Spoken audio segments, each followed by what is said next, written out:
The cabin of Flight 412, bound for Seattle on a chilly October evening in 2026, buzzed with the low hum of privilege. Business class was a parade of pressed suits and gleaming watches, but in seat 14B, Sarah Collins stood out like a smudge on a polished mirror. Her faded denim jacket, frayed at the cuffs, and scuffed hiking boots drew sneers from passengers who assumed she'd wandered into the wrong cabin. Her quiet presence, with tired hazel eyes and a messy braid, only fueled their whispers. A teenage boy behind her snickered, loud enough for all to hear. "Mom, she looks like she's been living under a bridge." His mother hushed him, but her lips curled in agreement. Sarah adjusted her worn backpack, its straps patched with duct tape, and settled into her seat, ignoring the sting of their words. Inside that bag, tucked between a crumpled water bottle and a dog-eared novel, was a classified manual labeled Vortex 7C. Nobody could have guessed that this woman, mocked as an outsider, would soon be the only reason their plane didn't plummet from 30,000 feet. The man beside her, a sharp-dressed consultant named Greg, clutched his leather briefcase like a shield, his sidelong glances screaming judgment. Across the aisle, a woman in a tailored coat muttered to her companion, "Bet she got this seat by accident. Look at those boots." Sarah's boots were worn thin, the soles patched from years of trekking through places these people would never dare visit. She didn't flinch, just tightened her grip on her bag. The cabin lights dimmed as the plane taxied, but the whispers didn't. A couple in matching cashmere scarves leaned forward, their voices cutting. "Probably a charity case," the man said, smirking. His partner giggled. "Or sneaking into business class to feel fancy." Sarah's gaze flicked to the window, her reflection pale but resolute. She adjusted her laces, a small act of defiance, and let their words slide past her. The flight attendant, all polished smiles, breezed by Sarah, ignoring her raised hand for water while fawning over Greg's request for bourbon. Sarah wasn't surprised. She'd been invisible her whole life, despite her family's wealth and her own hard-earned skills. Raised with discipline, she shunned flash-blame clothes, no makeup, head down. People saw what they wanted, a nobody. A guy in a flashy Rolex leaned over, his cologne choking the air. "Hey, budget traveler, this isn't a discount flight," he jeered. His friend chuckled, adjusting his aviators.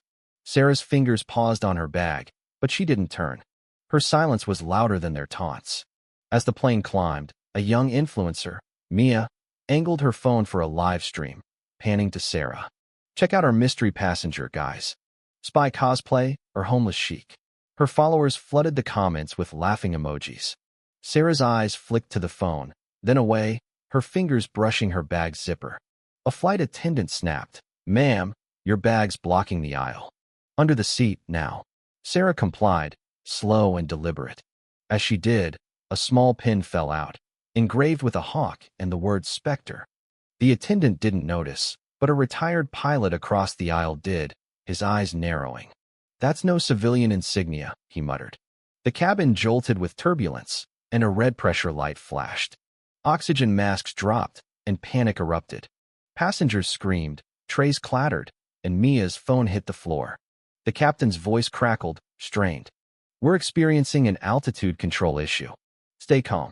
Sarah unbuckled her seatbelt, her movements calm but purposeful, clutching a worn notebook labeled Vortex 7C Restricted.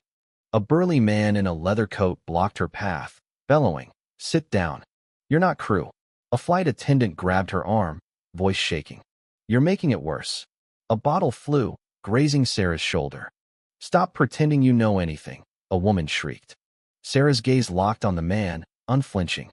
"If I don't fix the pressure unit now, we crash in 7 minutes." Her voice was steel, and he stepped back, shaken. The captain's voice broke through again. "Spectre 8, this is Captain Holt. Are you on flight 412?" The cabin froze. Sarah nodded, whispering, "Confirmed." Whispers erupted. "Spectre? That's military black ops," a man stammered. Sarah moved to the tech bay, her steps steady. A mother clutching her child whispered, "Can she fix it?" The child reached out, brushing Sarah's sleeve. Sarah paused, her eyes softening, then pressed on. Mia, still filming, muttered, "Why does she know the captain's codes?" A child nearby gasped, "Is she a superhero?" Her mother whispered, No, she's a ghost from the military. In the tech bay, Sarah's hands moved with precision, finding a faulty pressure sensor wire. She rewired it to the auxiliary port, and the shaking stopped. The red light turned green. The captain's voice returned, heavy with relief. Spectre 8, this flight is yours.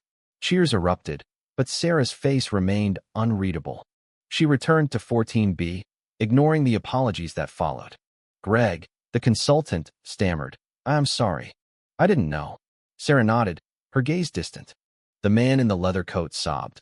I called her a nobody. Mia deleted her videos, her hands shaking.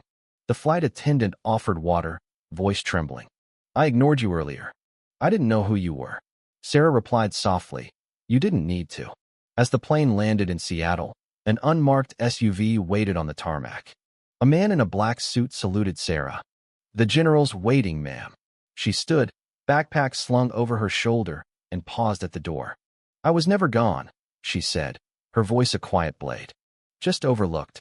She stepped into the vehicle, vanishing into the night. The cabin sat in silence, guilt heavy in the air. Mia's followers turned on her, her videos now viral for all the wrong reasons. The man in the leather coat quit his job, haunted by his words. The mother who'd mocked Sarah stopped wearing her designer coats, her confidence shattered.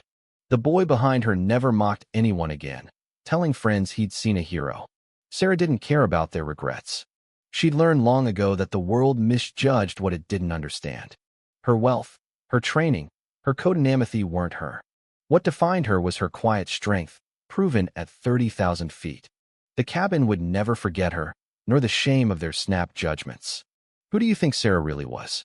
Should the passengers face consequences for their cruelty, or was their guilt punishment enough? Drop your thoughts below, like, and subscribe for more stories that challenge how we see each other.